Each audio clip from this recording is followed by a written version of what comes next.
The Open Tabs podcast is back, and we got a surprise for you. We love surprises. When Joe called me up, he was like, "Look, it's the 30th anniversary of a movie we love," and I was already on it. I was like, "Yeah, buddy. All right." So tonight, Joe, how you feeling, man? Yes, I'm feeling good. I'm warm.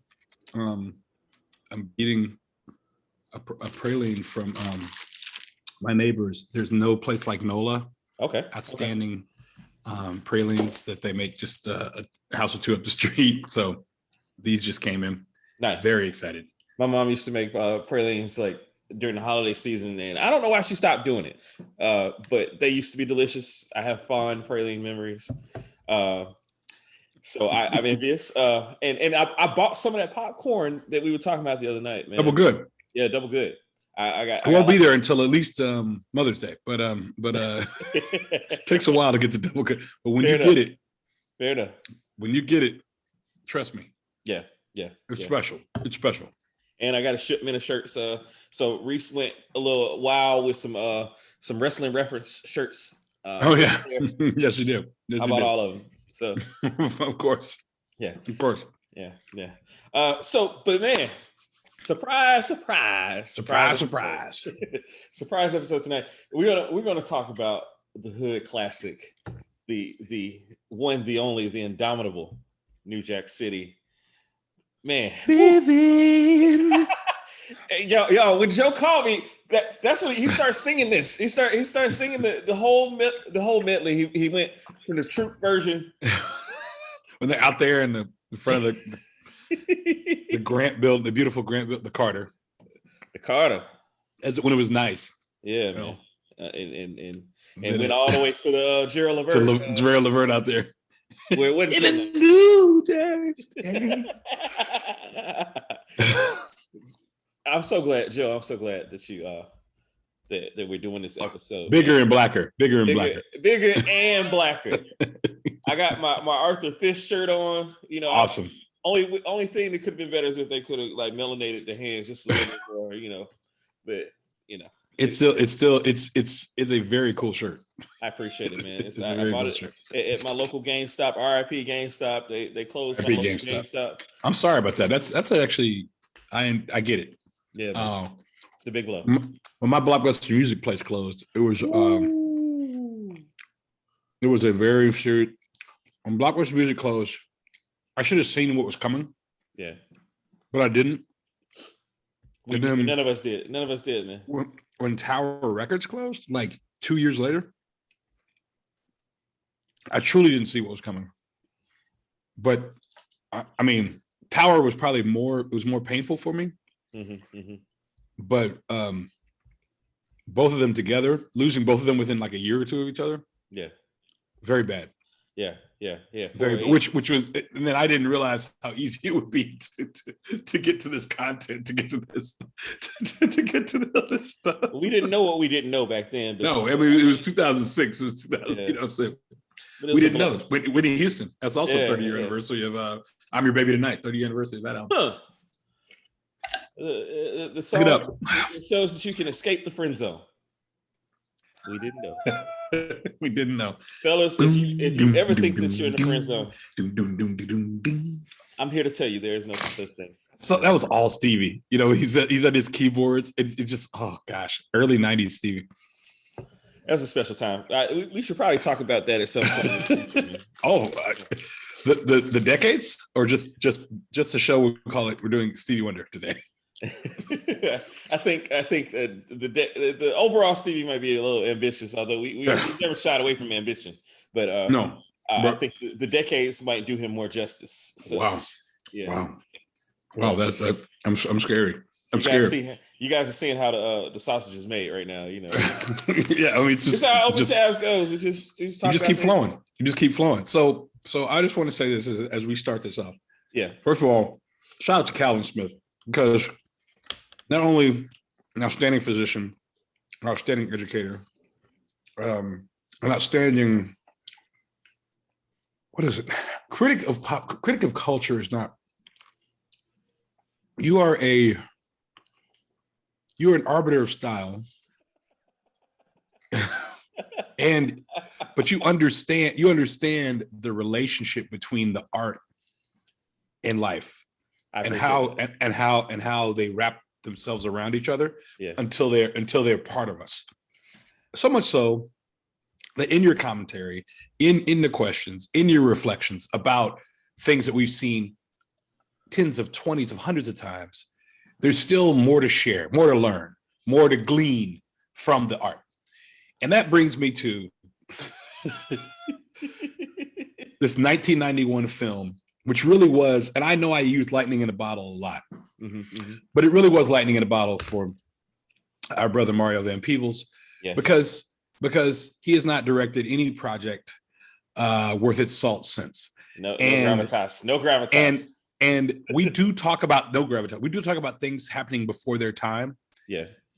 And Calvin's big word, and this is I'm landing this plane, it's prescient. I'll take it. And so listeners, look up prescient. Take it in, eat it, taste it, swallow it down. Oh no! And understand. Let it be imbued with prescient.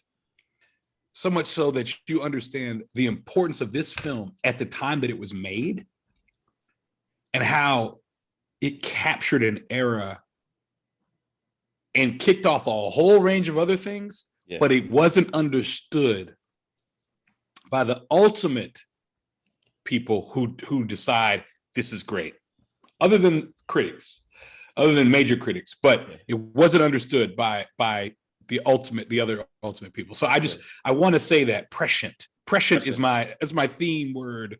Prescient sounds even more I don't know. Look, hey, the Open Tabs podcast is for the kids, man. And if you let your just like the Woo, so if you got a son or daughter in the 10th grade, you let them listen to the Open Tabs podcast. That's all they need. Their verbal SAT score is gonna go up by 50 points. I can guarantee. Look, tell the shorty, just listen to the Open Tabs podcast. That's all you need. That's all the school they're gonna need this summer. Okay? That's real. 34 years on that one. No, 24 years. 24 years on that. 24? Yeah. Yeah, 24. You're right. 24 years on that. You're right. Well, it hadn't even dropped yet. But 24 years on that. Yeah. Shoot. Life After Death is about to be 24. Like any day now. Yeah. Like tomorrow or like any day now. Yeah.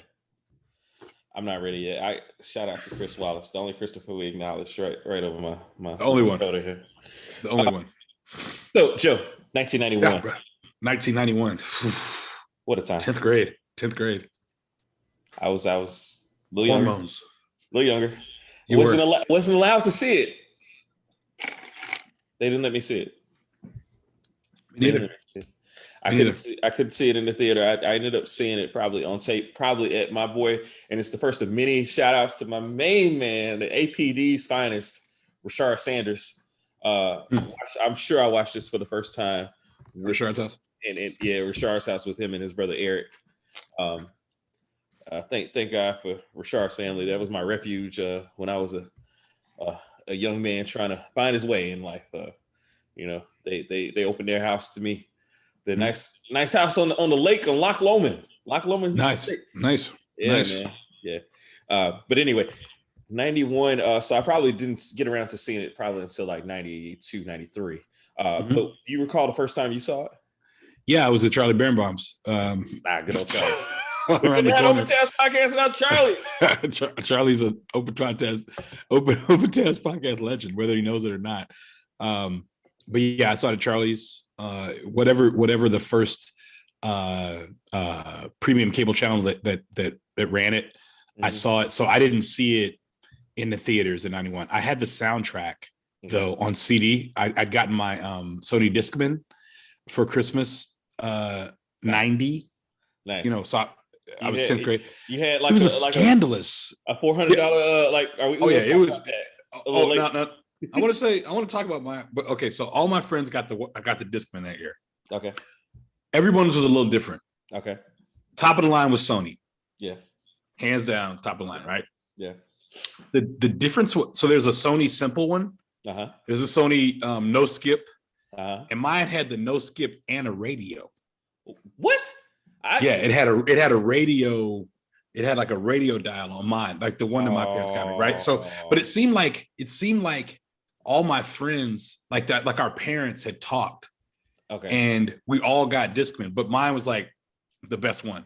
And so whenever, like, let's say I didn't want to listen to the, because the CD would take it would take more battery power. Yeah. To listen to the CD, right?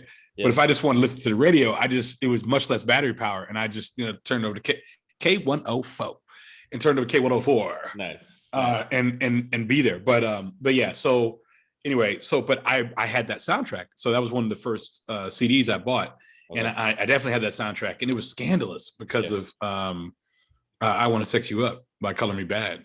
Ooh. And then Color Me Bad was on 90210.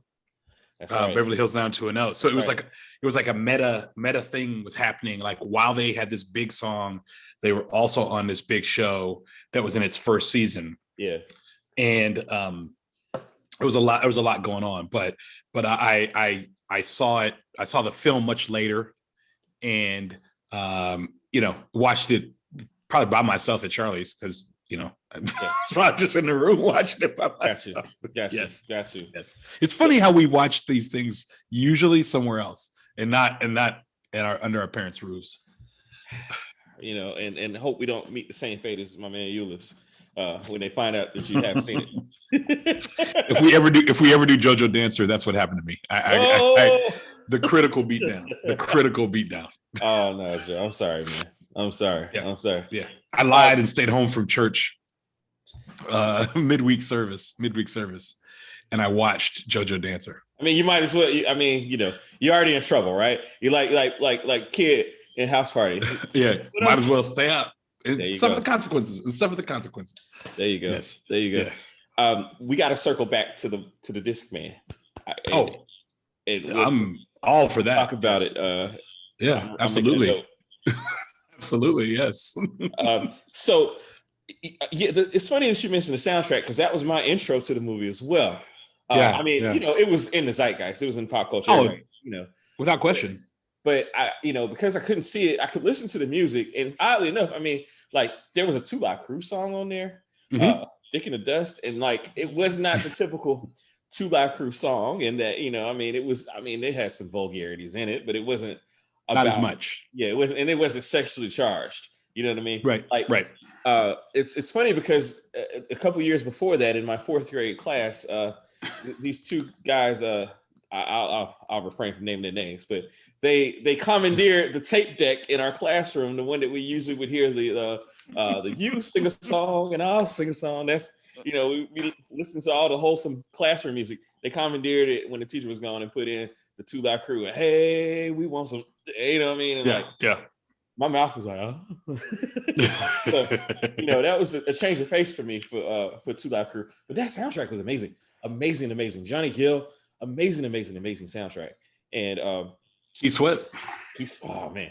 And Keith was lucky. Keith and Guy lucky enough to double dip and Troop and Levert. Just like the way that the music was incorporated into the movie. And perfect. It's perfect. Like I to be perfectly honest, we did Cotton Club a couple weeks ago, and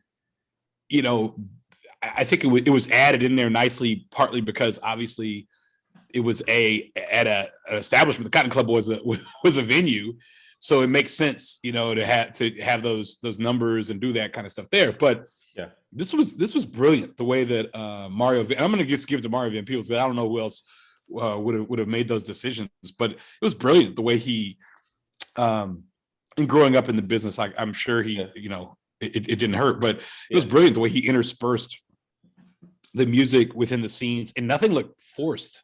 It never looked forced. Everything seemed so realistic. Yeah, whatever we thought was real, I guess, at that time, but everything seemed so realistic, Absolutely. But my favorite song on the sound, I just want to say this, my favorite song on the soundtrack was New Jack Hustler. And it turned, so New Jack Hustler became a very big deal to me, because this was 10th grade. I go into 11th grade, Serious, and I got my car during the first day of 2-a-days in 91. So in August of 91. Oh wow. I was able to, I was able to drive, right? And the tape I had was Ice-T Original Gangster, which had on it New Jack Hustler. Nice.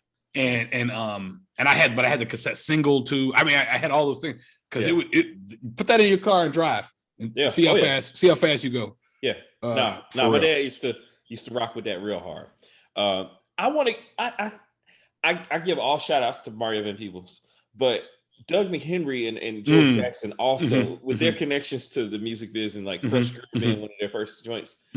Like I think they probably played a big role in that too. I think that they're not heralded as much as they should be, and I don't understand when we talk black film, or black filmmakers, why McHenry and Jackson aren't like. We wouldn't have what we have. No, but they were they were like the Jimmy Jam and Terry Lewis of black filmmaking. Like if it wasn't them, it was Spike. Like that was the three people at one point. Yeah. And then maybe like Quincy Jones.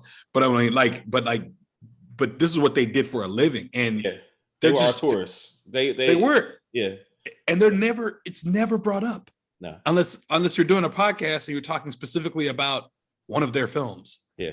Yeah. You know what I mean? But they're not we just had a whole February. I didn't see them. Nobody talked about them once. No. They definitely they definitely need I mean, and to that point, man, like we always talk about how we're tired of talking about the same old things. Like we need to hype up like these people from the 80s, 90s, like it's their time to shine. You know what I mean? I agree. I believe it. Especially when you go back and look at what they did under those circumstances and to still get those films made. Yeah. Specifically this film, to be as real and raw as it was. Yeah. And prescient as it was. And to get all those young talents together. Yeah. And just firing on all cylinders. I mean, you got to be a big time producer, a bad man, a big time producer. A group of producers to create this, and they did, and they made a film in New York and got all the money they wanted to do with it. I didn't hear any problems with that. No production problems. None.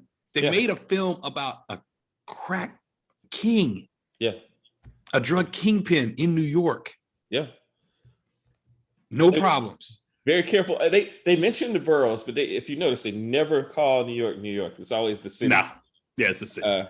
But I mean, like when you listen to the newscasts that are played over one good thing about HBO Max is like that audio is so crisp. Yeah, it's very true. Yeah, you hear these like I heard things I didn't hear before, and I kind of want to go on to segue onto little things there because let's go. For me, it was the little things about like the background noise, the settings, like the club. How the club evolved, Spotlight. I think was. Spotlight. Yeah. How the club Spotlight evolved from like the show. And he had the dancers in there. Yeah, dancing, doing their best. Yeah, man. Back when they used to choreograph, like you used to have, like the big choreographed dances. People sitting on the floor in the club. Who's doing that now? Like no one. No, thank you. But you got to start out sitting on the floor and then get into the push-ups and the whole thing. Leave the whole thing. Floor alone. Yes, please do. Please do. Like just they nailed to your point about New York being a character in the movie, man. They definitely had that just a whole feel for what New York was at that time, and really it just was very well done, very well done. And whatever they did was cool. Yeah, absolutely. The pinnacle of cool. Like, imagine being a kid in that era with Nino Brown. Really. You go tell me it's not cool. Like you go tell me what Nino's doing isn't like the liveness. Right. Like it's not the hotness. Right. Like it's the livest of the live, man. Then he had a tailor. He has a tailor. He had his stuff getting done with the tailor. Yeah, man. And the guy's like moving all fast. Yeah. It was with the montage. It was wonderful, man. Like yeah, and the crack valves in the back, like in the kind of the foreground, and the blend. perfect. Man. Oh, they were on. Hey, they were on fire. Yeah, yeah, they were on fire. But I couldn't agree with you more about the city being a character, and you know there have been timely movies. Yeah, I'll The Social Network I think is a very timely film. It was made like it was released like 7 years after Facebook launched. Yeah, and if you look at the timing of this, you know, crack had been around, but it was called an epidemic in the mid 80s, and then 6 years later you get this film. Yeah, and that's released, and obviously it was made during 90, but it was released. Yeah, and but no matter what they did, it was the livest, the flyest, the freshest. Yeah. So the little things for me, in addition to the authenticity, was the accoutrement of them as they rose to power, I guess you could call it, or rose in prominence. They always had like and I keep saying it, like the cool stuff. So if it's the rings, if it's the, like in the picture I'm looking at right now, like if you think about it in this part, if it's the rings, they got the rings, they got the chains, they got all that. When they get a little older, you know, it's less rings, it's bigger diamonds. You know, it's the suits. You know, the cars, the vehicles have changed. Yeah. Everything, they evolve, and Mario takes us on this journey with them. Yeah, that it makes you part of the story. I mean, it's happened before, so I'm not going to act like we don't ever get on. You know, we saw it. Look, Tony Montana. We saw the day he gets over here. Not the day, but we see when he comes over. It's all good. Yeah, you know, and they do it. You know, they get out of there and they do what they got to do. No problem, no worries. But at the same time, and we've seen others rise as well. Superfly, you see other. I mean, you just see others rise. The Mac, you see them rise. Yeah. But this was different because it was like a crew. Yeah. And I think the little things for me were the authenticity at each stage. Whatever was cool at the time, they had it. Yeah. And made no bones about it. I mean, I think the biggest flex in that film, and there were so many flexes. I think the biggest flex in the film was the indoor pool. Oh my gosh, I wanted to say yes. It was the indoor pool. Absolutely. And it seemed like the same place that Vince and E and Drama and Turtle lived in season 1. But in Marlon Brando's old house, I don't know if it was or not, but it just seemed like it was. So, but the indoor pool was literally, and I've heard Doug Ellen talk about production design and how he wanted an indoor pool and how he really loves New Jack City. He didn't say the words exactly, but seeing them in the indoor pool, you can see it. You can't help but notice that. It was probably an inspiration. I'll just put it that way. It was probably inspiration. Absolutely, man. Nino Brown, man. Like, you know, and they managed to make him a villain, managed to make him somebody completely deplorable and unlikable, but at the same time, so cool. So cool. Oh, the coolest. And you know, that's if you want to get down to the elephant in the room about the drug business and like why it's so difficult to fight this war, that's it. Because like, you know, I mean, if you're trying to get rich fast, and you know, I mean, like that's it, man. Yeah, and it was so very, very attractive. Yeah. And yeah, very, very attractive. So yeah, man, I couldn't agree more with you about the little things, and I couldn't agree more with you about New York being another another character. So who's the unsung hero of the movie for you, man? Because I feel like I want to spend some time here. It's to me, it's Ice-T's character. Okay. Scotty. Scotty. Yeah. It's Scotty. It has to be Scotty.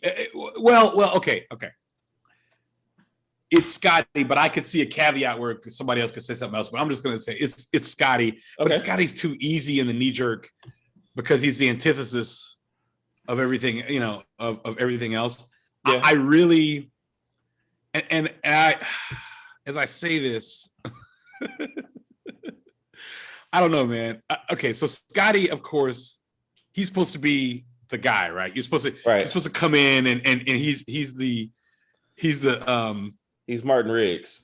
Yeah, he's Martin Riggs, right? He's the loose cannon, you know, that he can't work with anybody, all that.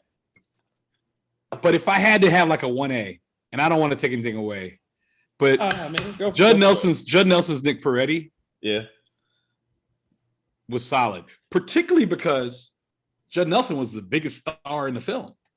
Yeah. Yeah. That's crazy. Like to that point, he was the most accomplished. Yeah. Yeah. He was the bankable star. Yeah, absolutely. And he killed his scenes. I thought his scenes were great. Other than the silly thing when he shoots the smiley face at the beginning. I'm glad they got away from that. Like I'm like, thank you. We didn't need that. We didn't need that. That's a gripe. I'll bring that gripe up later. But I thought Nick Peretti was strong as well as another unsung hero. I agree. I'm with you, man. Like it's funny because like their partnership was, I mean, it wasn't as tense as some of these other partnerships we see in these movies, but it was certainly tense, and there were certainly some moments in it, man. But there was trust. It wasn't one of those scenes, and then he had enough exposition too to show that he was where Pookie was, and that's why he cared. Yeah, but he was going to be tough on him because people had been tough on him, or maybe they hadn't been tough on him, and maybe that was part of his, his persona, a big part of his persona. Yeah. Mine is Pookie. Who's yours? Pookie. Oh, Pookie. Okay. Why? Man, like first of all, Chris Rock. He's much maligned for his acting career. I mean, people talk about his potential as an actor, all this kind of thing. For me, for what it's worth, I've enjoyed him in more movies than I've not enjoyed him in. I've enjoyed him. I've enjoyed him in I'm Gonna Get You Sucker. I've enjoyed him in Top 5. You know what I mean? I thought Top 5 was just a beautiful icing on the cake. Like, look at all the things I can do. Yeah. And I can do this too. Yeah. A little more publicity, it would have been his Hitch. I believe it would have been his Hitch. Yeah, I believe so too. I do believe that. But for this film, like his portrayal, Pookie is the quintessential crackhead to this day. Yes. To this day, his portrayal of Pookie, the only thing I can think that compete with him at this point, two of them, and both of them are females. Wanda on Snowfall, and Halle Berry, Vivian, my girl Viv, because I think even over Gator even, man, because Gator seemed a little bit. He was wild, but he was still a little bit too together as a crackhead. If that makes any sense, even though he smoked on TV, he still was like his menace was calculating. If that makes I want to watch Good and Pitch. He came over to see me. You want to watch Good and Pitch? We got one of these days, man. One of these days. Look, that she can love me, I can love her. Because they say without. Okay, go ahead. I'm sorry. Quintessential. Please run down the quintessential crackheads again, please. So there's Wanda on Snowfall. Mm-hmm. There's Pookie. There's Viv. I think in that order. Viv was. I like her. I like her. Yeah, man. It's my lady here, Viv. Viv, I recently made her acquaintance. Like when she's going off on him about the crack and So when Pookie has that confrontation with the former King High prom queen, now you're a prom fiend. Like just that whole from 0 to 60, incredible. Like going from like sugar to shit just that quickly. That's something that's unique to crack, and unfortunately, I'm sure a lot of people who listen to us will be able to relate in some way, shape, or form. But I've been in and around users of crack, unfortunately. So in unavoidable situations. So that 0 to 60 is real. Like when from one moment to the next, and when they start fiending, there's nothing like that. Like heroin's not like that. Nothing's like that. Crack is a whole different beast, and Chris Rock nailed it, absolutely nailed it, man. And even like the cravings, like that sensation of just want to hit that rock again, being around can't be around the rock like that. It just was perfect, man. Like, and we're gonna talk about it. This movie is robbed on a lot of fronts. We had private conversation about one of the actors, but the more and more I think about it, the more I think that he might have also been robbed of a nomination for this, man. And I think in a different time, we can do that. There's a line you just mentioned, crack, and there's a line. Obviously, early on in the film. When G Money brings it to him, and I mean, it's happening it's literally in the scene behind me, right? And he's first talking about it, and he has the vial by his face, and he says crack. Oh yeah. After Keisha, and shout out to Keisha also, who's my always also. Always. Keisha was a hard, like, straight up gangster, pre-Snoop on the Wire, like.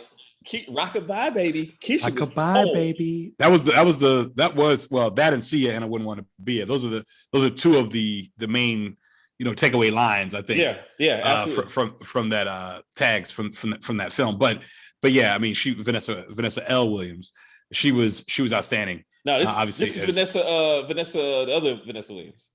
Vanessa L is the queen. Oh, I'm sorry. Then this is the original. Yeah, I apologize. The original Vanessa Williams. Yeah. This is Theo's girlfriend on the Cosby Show. Yes. Vanessa okay, Vanessa E. Williams. Okay, but no,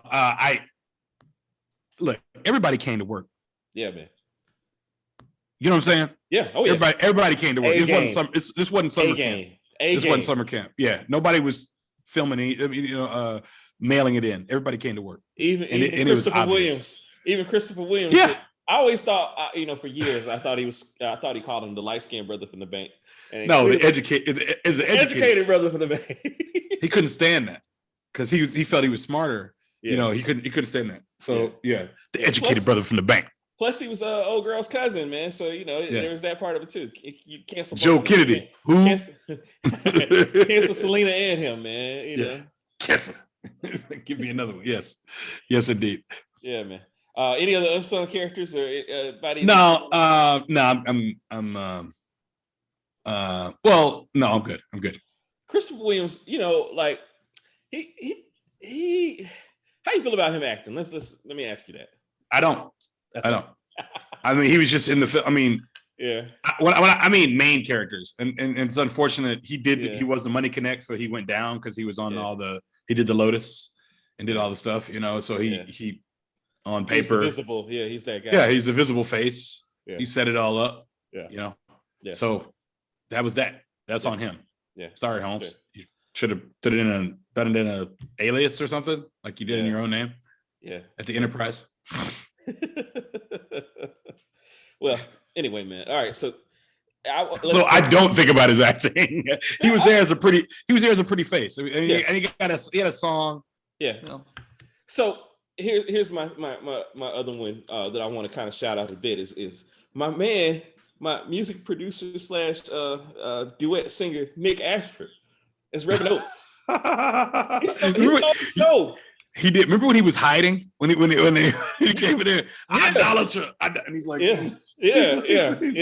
He's cowering. He was a coward. And hold up, baby, not yet, baby. I'll get you some.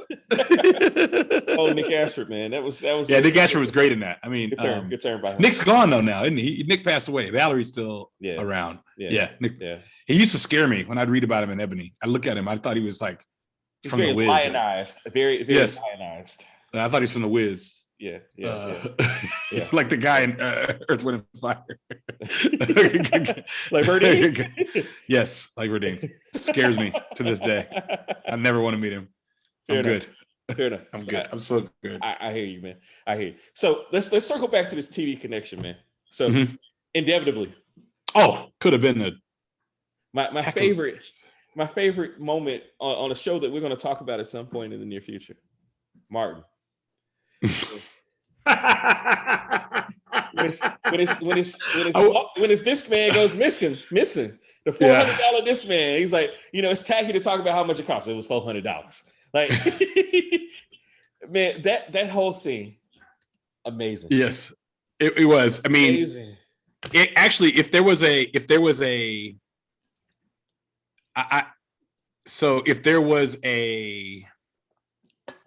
scene that's probably the most talked about in that film, I think it's obviously that scene. Yeah. And because it's so stylistically beautiful, you can't. Okay, it's so stylistically beautiful, and it's such a flex on like so many levels, and you can see how you're not talking society, you're talking TV right now, but there is a direct link. All those guys, every rapper, as as Timbaland said in Fade to Black, every rapper out here today was trying to be Nino. When Nino walks in with the dogs, oh man, and takes them off the leash, or the dog or whatever, and takes it off the leash, and as he comes in, it's the Rottweiler, so everybody else has to get a Rott.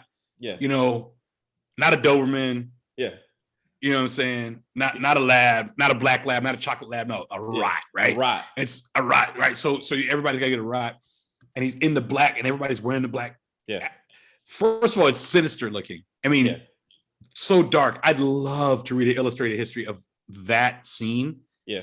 Then, you know, we know how it ends, which is just like insane. And I'm gonna let you talk about the rest of that. The other quotable in that particular scene. Sit your $5 ass down. Before I make some change. The stabbing of Kareem Akbar's hand, man. Like just the whole. The educated brother from the bank. The educated brother from the bank. And like, there's a little moment where he's going around the table, you know, like interrogating everybody. He puts his hand on the other man's chest. You know, he's like, you know, like. He skips rope for just a second with the chain that he has the dog. Right. I love that little part, man. Where he's just how's that not an Oscar scene? Come on, man. Come on. I'll come back to that, but the switch ups, there. Yeah.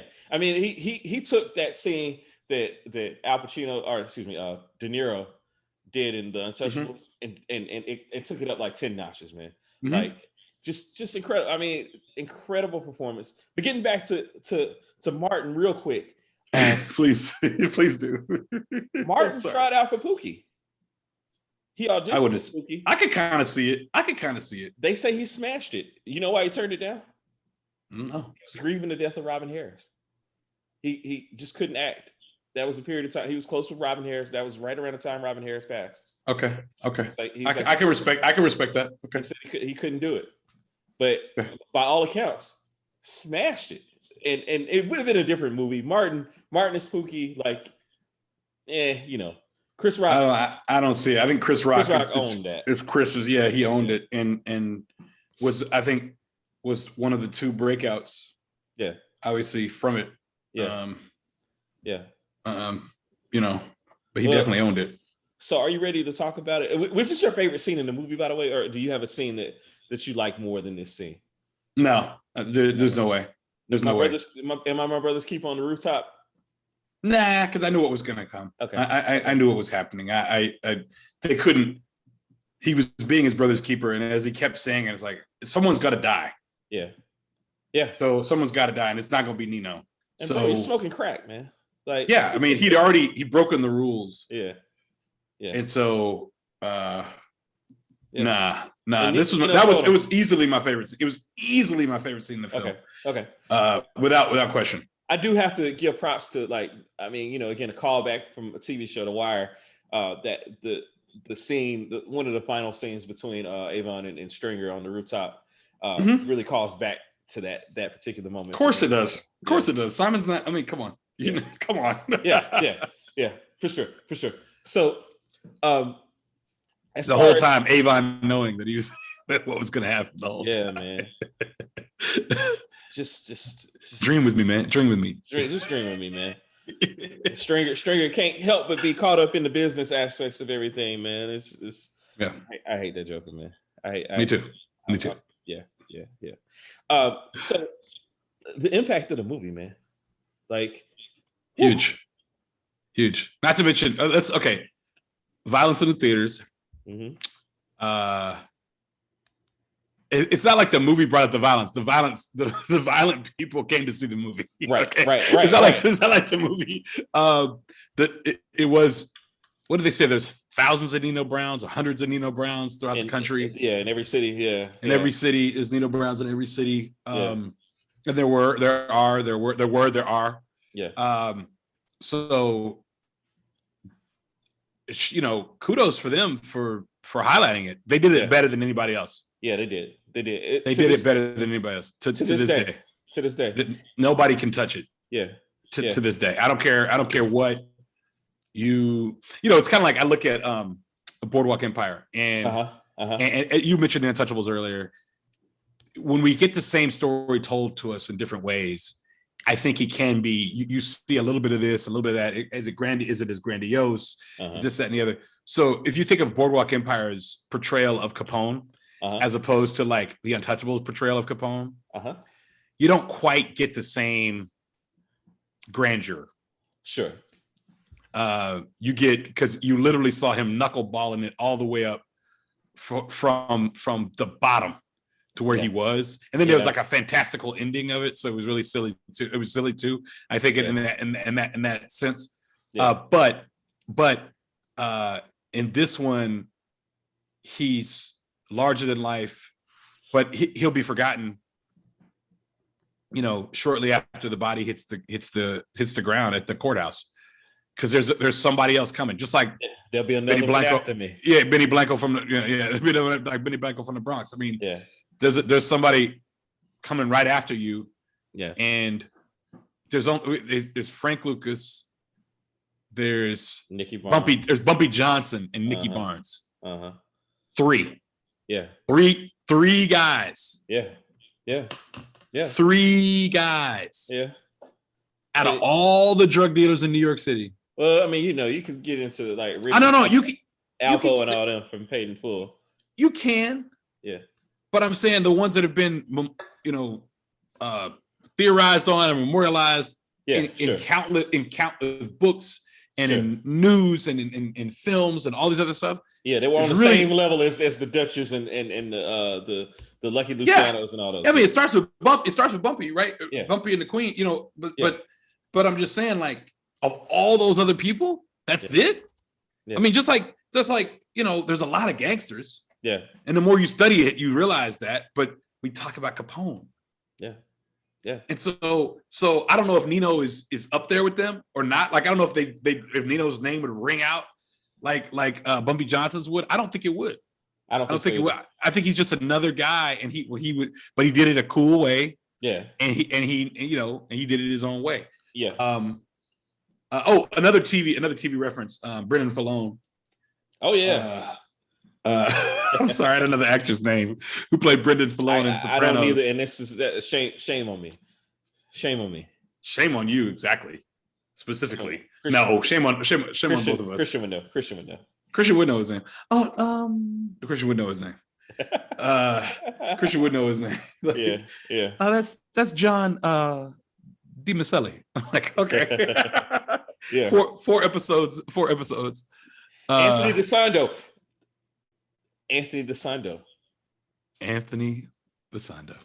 Well done. And why should we know this, especially tonight, Joe? Tonight. Why should we know this, especially tonight? He's Frankie Needles in this movie. Yes. Oh no, that's why I said it. No, that's why I said Brendan Fallone is Frankie Needles. Okay. Oh, you didn't realize that's where I was going? No, I didn't realize that. Oh, you thought it was just a total non sequitur? You thought it was one of the Joe non sequiturs that had no point? Fair enough. No, yeah, I was saying he was Needles. Yeah, he's in the film. Yeah. Okay. It's a TV. It's a connection. A television connection. Gotcha. Yes. Yeah, that's what I was saying. Gotcha. Sorry. Gotcha. Totally different look. Looked totally different. Yeah, he also did an episode of Sex and the City season 2 as well. Nice. Okay. That HBO money. HBO, they put you in this, put you in that. Yeah. All that. All right, John Wall. I see. So all those things. Man, Joe. All right. So look, what trying to think of, there was something else I wanted to ask you about. Oh, sure. Yeah. No. Our college career. Yeah. Throughout college, most of the making of the Maroon Tiger and the things that we did, the soundtrack of our lives in college, the best homecoming, Cash Money. Mm-hmm. Cash Money would not be here without this movie. The Cash Money Brothers, Cash Money Records. Yeah. The Carter, like the whole thing. It's extremely influential film. Yes, I mean it's huge. It's huge. It'll always be impactful. And it's crazy that the building, it's called the Grant Building. Okay. The building, it's been in dozens of films. It's been in several films, right? Okay. But it was never quite like it was as the Carter. Yeah. Yeah. When did real quick? When did you know in the film that Nino was just absolutely sinister? Shoot, I mean, I want to say the beginning, but definitely the Carter when he had the guy out butt naked with like in front of his tenants. Everybody, in front of his tenants, in front of everybody. Just that probably was the moment that solidified it. And then the moment where he was irredeemable was obviously the human shield moment when he grabs the he was pretty cold-hearted to Selena too. In her infertility issues. Yes. Pretty evil. One of the most evil. Tonight we're going to talk about two of the most evil characters in the history of movies. Between Nino Brown and who we'll talk about on our next episode. Yeah. He was deplorable. Deplorable. Agreed. No. What no about argument. you? When did you? What it was the same. It was the same scene, and he slaps him on the. He slaps him on the butt. Doesn't keep walking. It's all right, baby. Go ahead. And then I think you realize later, we taken over the Carter. I think you realize later what it meant. Like, those who agree, they'll be fine, and the others they'll be in-home hostages. Yeah, people still lived there. Yeah, and people lived there. Yeah. As their home was turned, as this beautiful building was turned to a crack den. It's actually absolutely insane. Yeah. So, but yeah, no, the impact societally, a lot of copycat stuff, a whole lot of copycat stuff because they were so cool, because whatever they did, it seemed okay. Yeah. Until the very, very end, when eventually they got infiltrated. And it was, it was what it was. Yeah. So where's it ranked for you, man?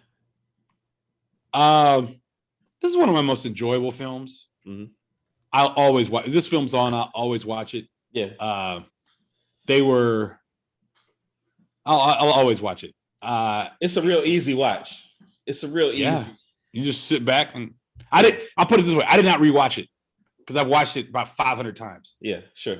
Okay, so there was literally no reason for me to rewatch it, and I've watched it from everyone's point of view. Yeah. I've watched it that many times. I watched it from everyone's point of view. It'd be like school days for me. I watched it from everyone's point of view. Gotcha. I've watched it, in every state that I've ever been in, state of being, state of consciousness that I've ever been in. Gotcha. I also want to say it's also one of my favorite basketball scenes for a non-basketball film. Shout out to Reese. Shout out to Reese. shout out to church basketball after a sermon, after service, slacks and dress shoes, playing out there when you could probably lose your life on some gravel, or on little pebbles. Yeah. We had a court like that at Munger Avenue Baptist Church. Bethel United Methodist. There you go. Yeah, we had a court just like that. And don't mess up your shirt. Don't mess up your pants. Yeah. Nobody's going to feel bad for you if you scratch your knee out there. But they were serious about their ball. Yeah. Yeah. Very serious. Very serious. I mean, pushing and shoving. And here's the thing, like, you get to see the real Wesley as a basketball player, because he was horrible. Horrible. His jump shot was broken. So which Rosie Perez said in the build up to White Man Can't Jump, she was like, "Oh, it's Woody all day. Like, Woody can ball." Yeah. And I thought she was kidding or lying. No. But she was not. Which came out a year after.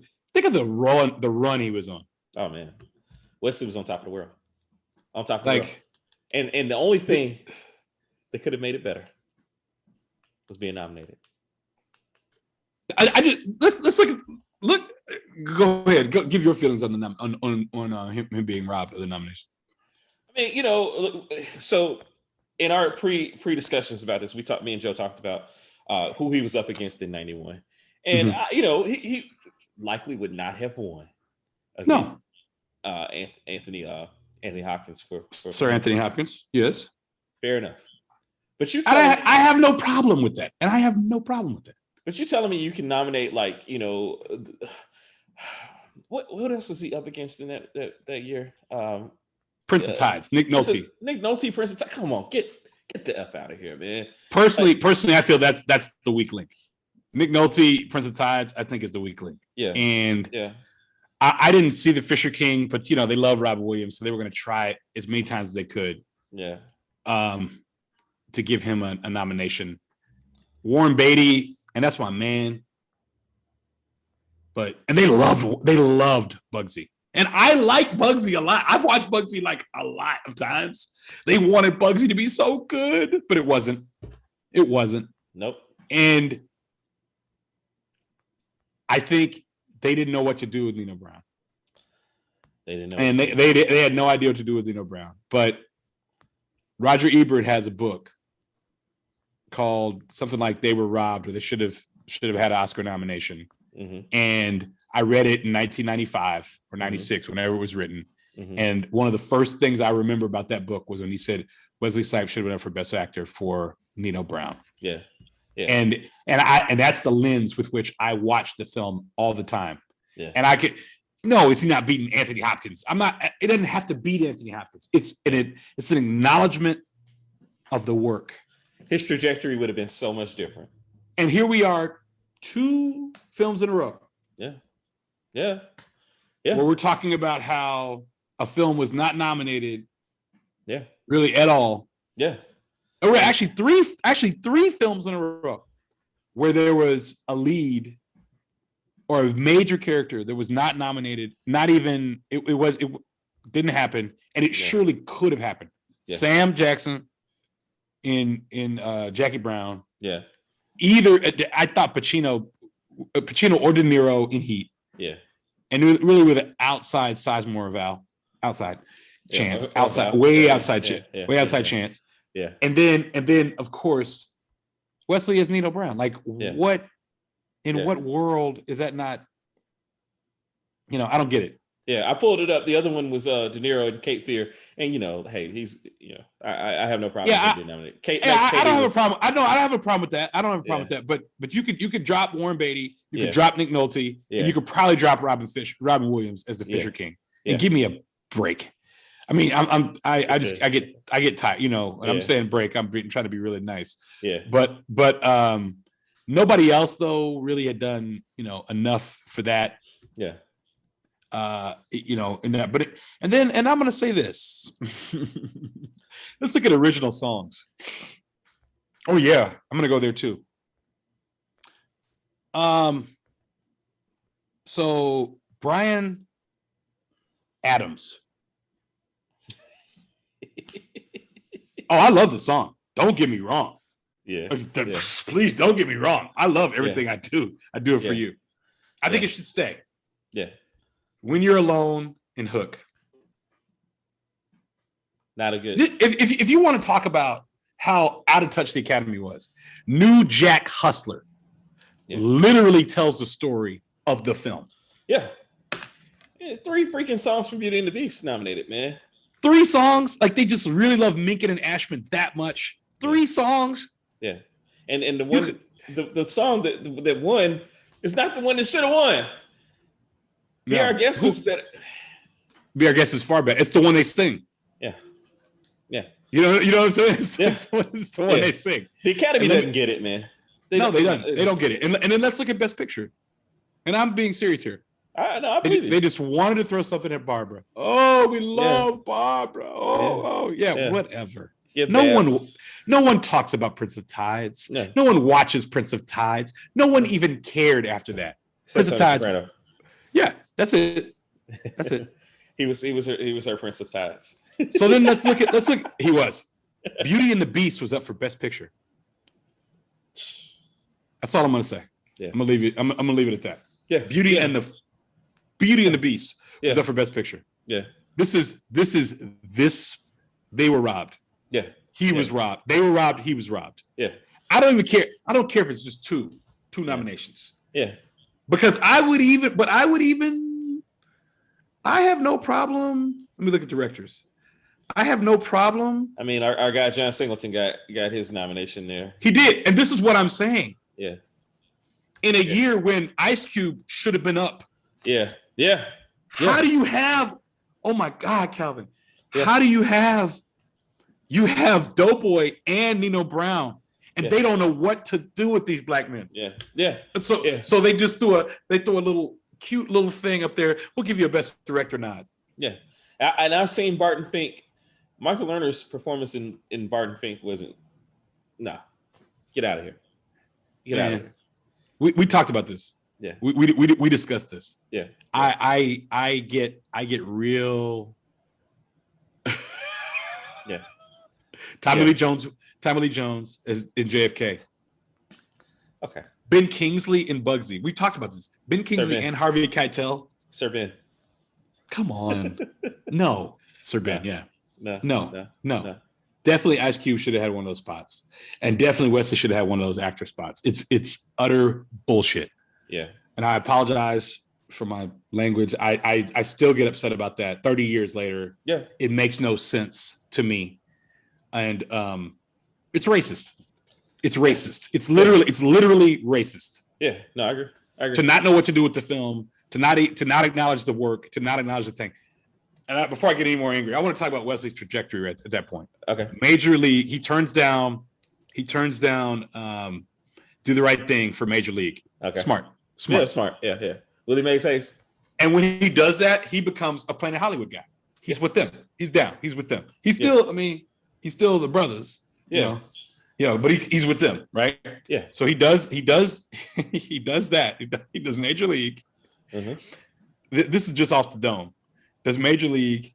Excuse me. Before that, King of New York. Yeah. King of New York, Major League. I mean, he's an artist. Yeah. Baby. Yeah. Right? Yeah. He's an artist, baby. Yeah. Then does Mo Better Blues. Yep. Then does this. New Jack City, and then Jungle Fever. Yep. And they both come out the same year. Like 2-3 months from each other. 4 months from each other. Yep. I mean, he's on another stratosphere. Yeah. Then he's an action hero in Pastor 57. Then he's really a Planet Hollywood guy. And I know.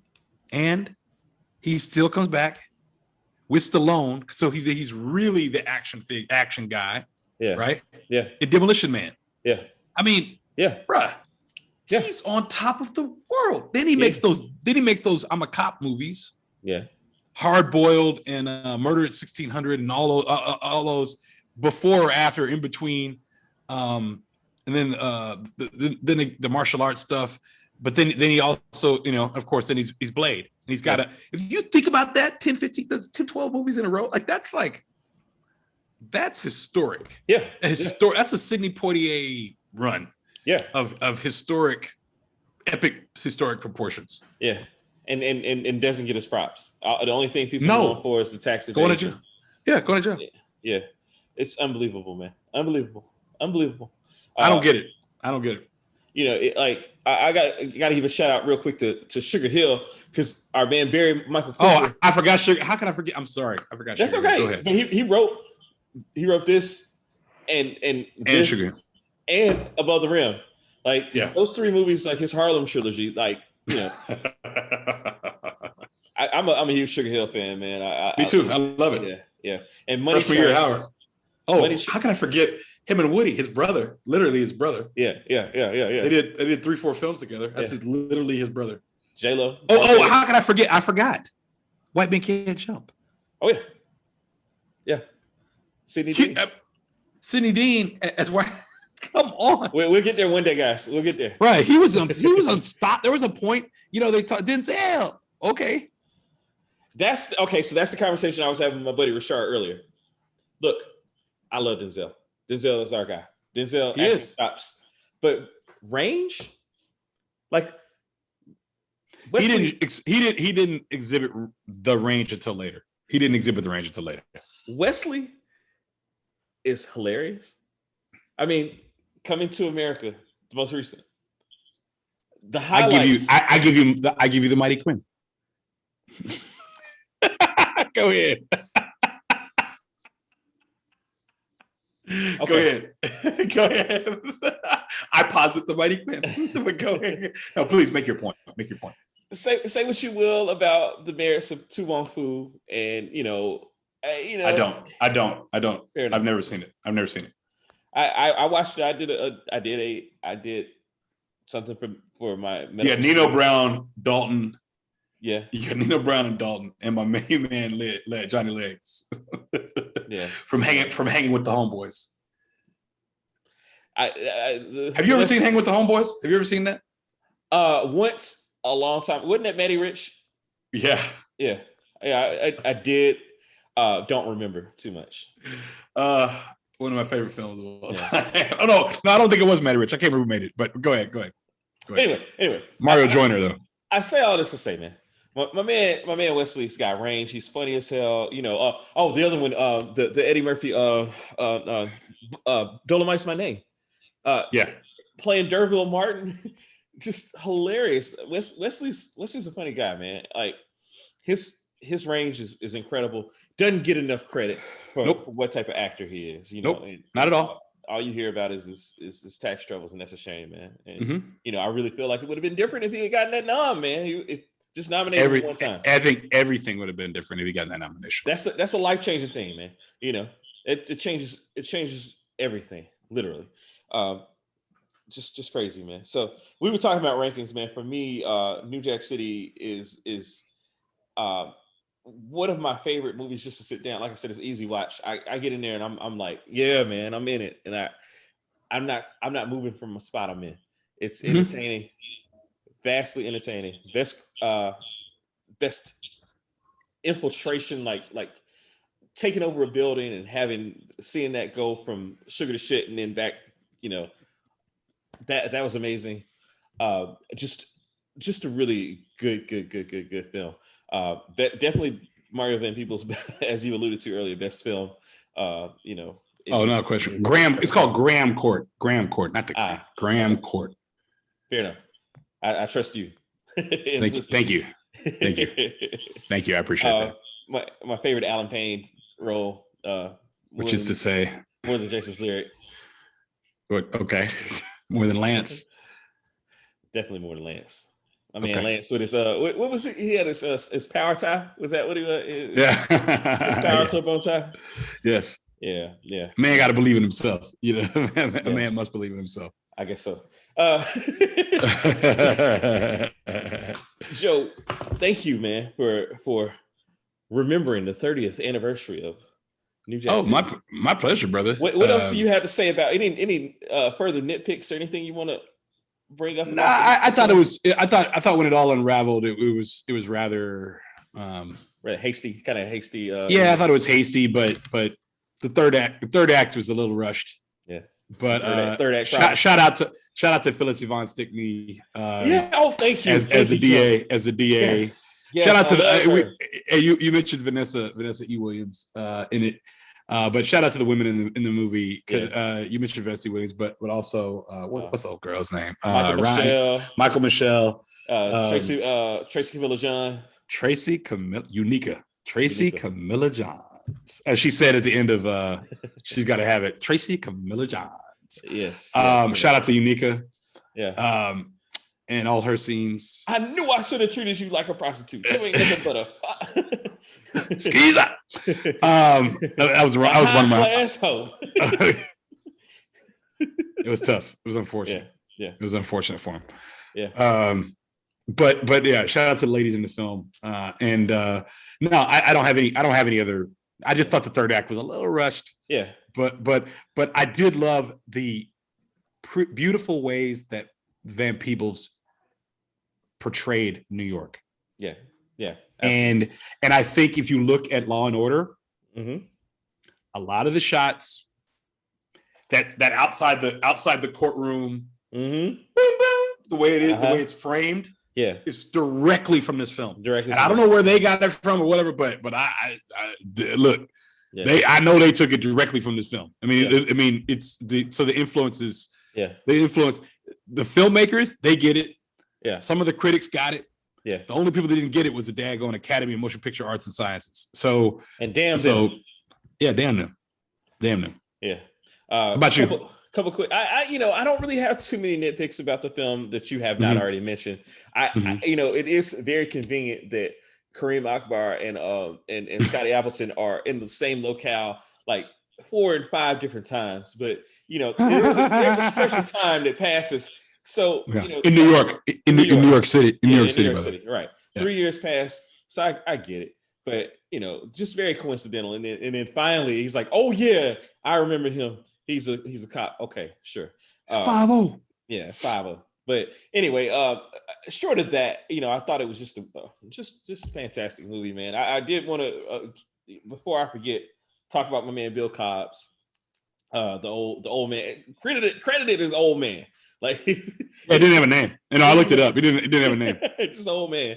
I dollar Hey, has he ever not brought it all?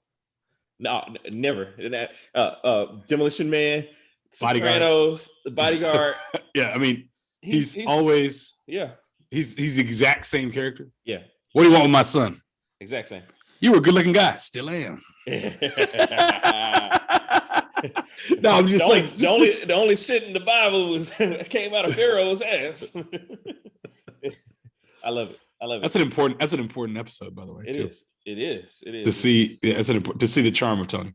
I mean, and you know what? The prequel movie is going to be like. Oh, pretty much. I've been reading about that. Yeah, I've been reading about that. Yeah, with young Michael Gandolfini. Yeah, I can't wait.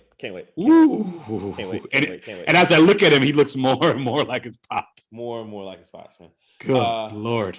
What am I forgetting? I know I'm forgetting a couple things. Fat Five Freddy announcing, at the club, man.